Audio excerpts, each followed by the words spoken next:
life is hard too, so it's like you need to take care of your mental. You got games on your phone?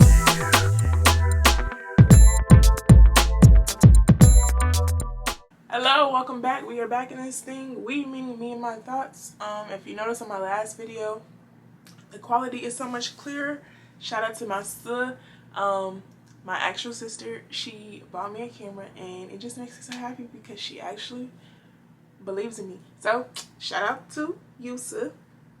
And as you can tell by the title, I will be talking about the tips that I use to function with my anxiety.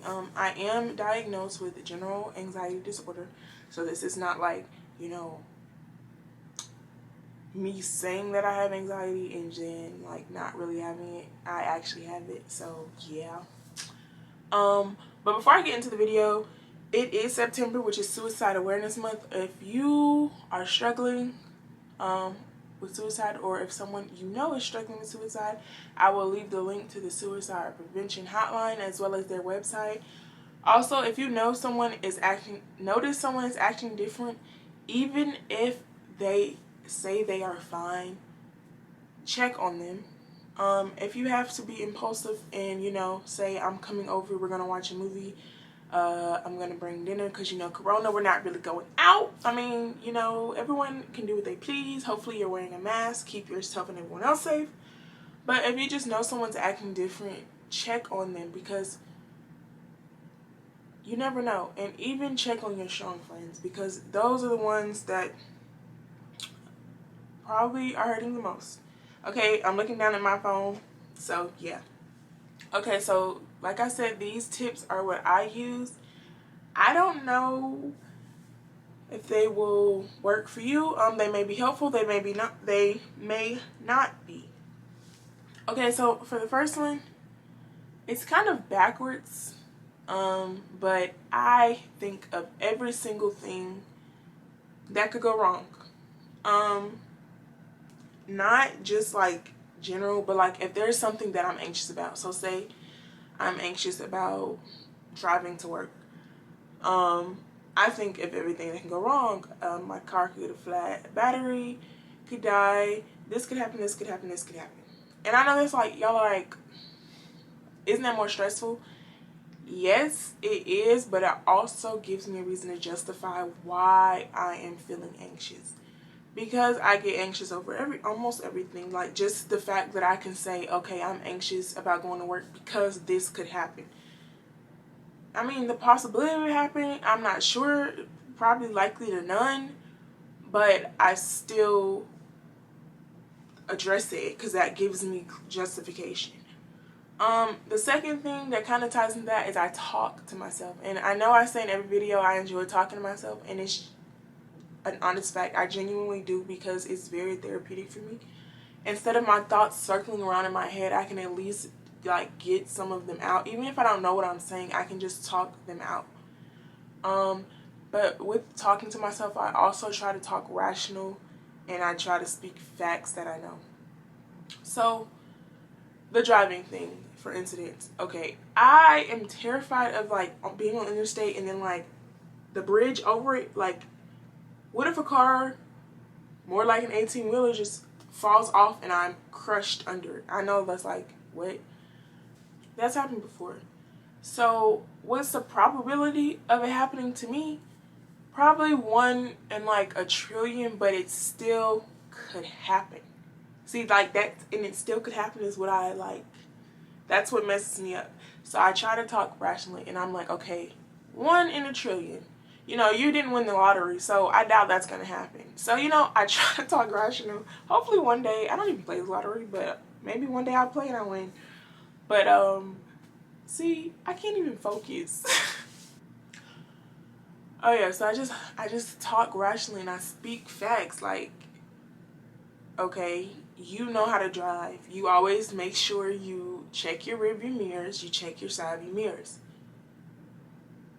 Don't stop under a bridge if you don't have to. If it's a bridge near, I don't care. I'm going, okay? Also, I hype myself up. Like, if I'm going into a situation where it's like, okay, when I used to have to walk on campus, I would hype myself up. I'd be like, "Sis, your shoes are fire today. Like, your shoes are fire. That's all that matters." Like, I could be looking like a bum, but if my shoes were fire, then that's fine. Like, I just be hyping myself up to calm myself down. I say find a support person or system. For me, I have a support person. That is my best friend. You all will meet her one day.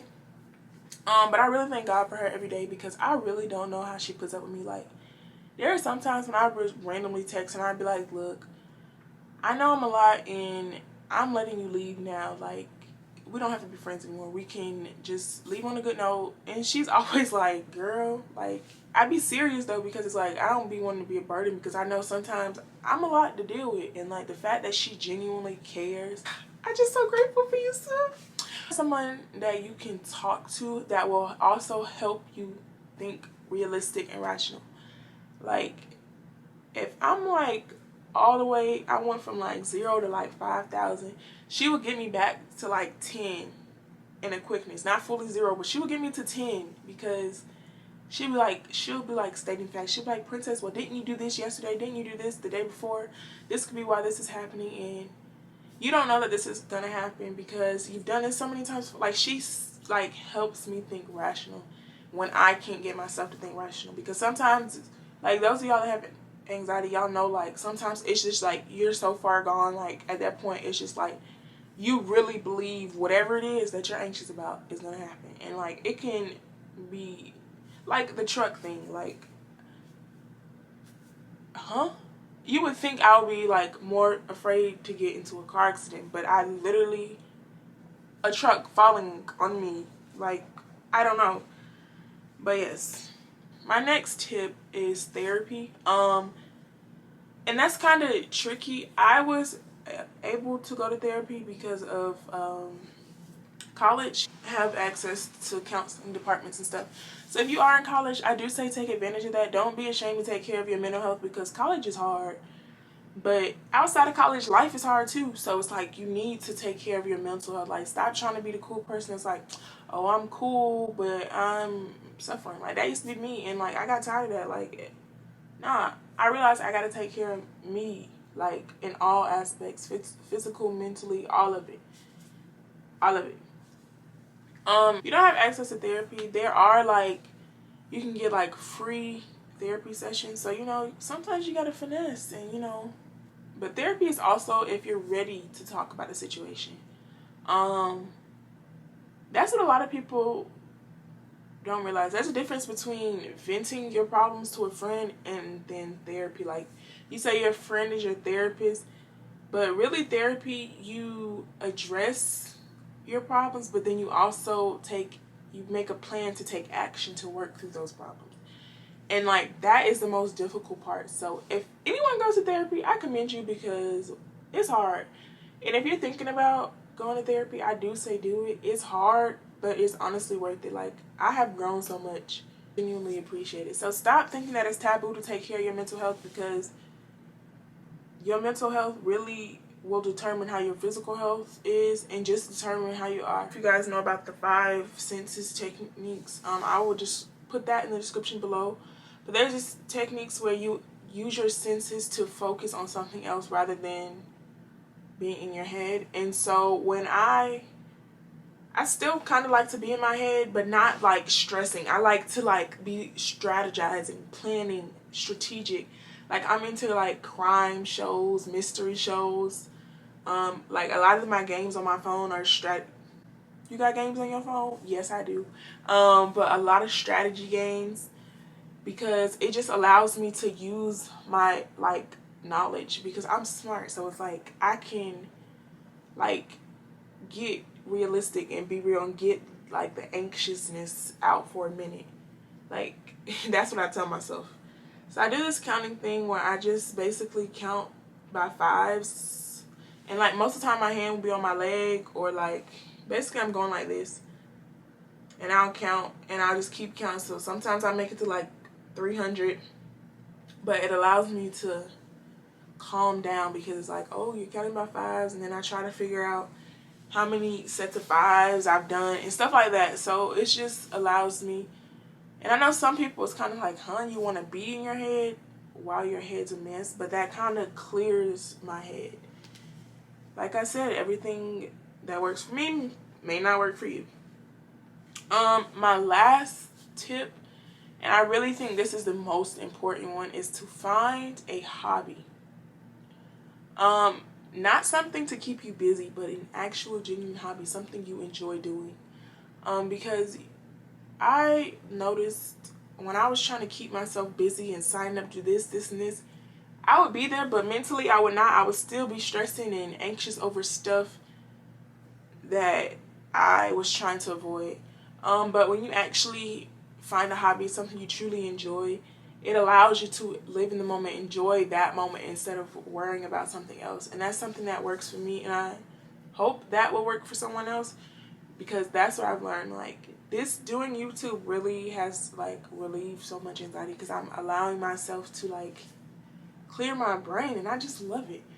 But yes, so those are my tips. I'm just going to run them all down here again.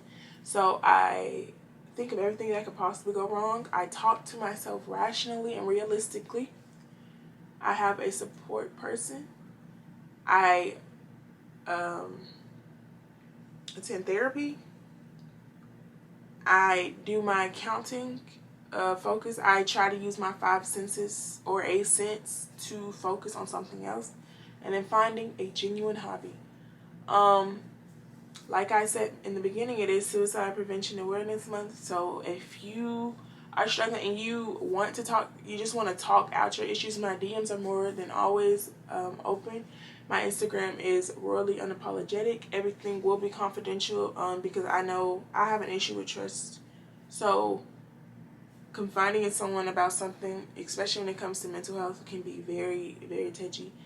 So if you feel like you want to just vent, I'm more than welcome. I will leave the links to the numbers and stuff in the description below. But thank you for watching. We will see you all soon. And yeah, we out.